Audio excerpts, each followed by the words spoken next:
ভাইরা জীবিত থাকাকালীন অবস্থায় যদি আপনাদের কারো কাছ থেকে কোনো ঋণ নিয়ে থাকেন তারপরে আমার সাথে যোগাযোগ করবেন, আমি সেটি পরিশোধের ব্যবস্থা করবো। একই সাথে উনি জীবিত থাকাকালীন অবস্থায় ওনার কোনো ব্যবহারে ওনার কোনো কথায় যদি কেউ আঘাত পেয়ে থাকেন তাহলে অন্য পক্ষ থেকে আমি আপনাদের কাছে ক্ষমা প্রার্থী। দোয়া করবেন আল্লাহ তাআলা যাতে ওনাকে বেহেশত দান করেন। আসসালামু আলাইকুম।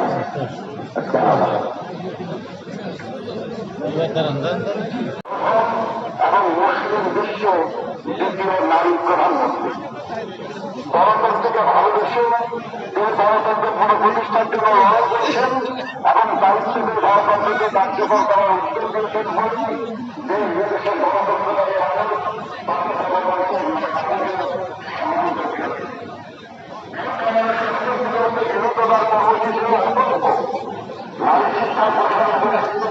মাদারল্যান্ড 24 মাতৃভূমি বিশ্ব সংবাদ 24 ঘন্টা।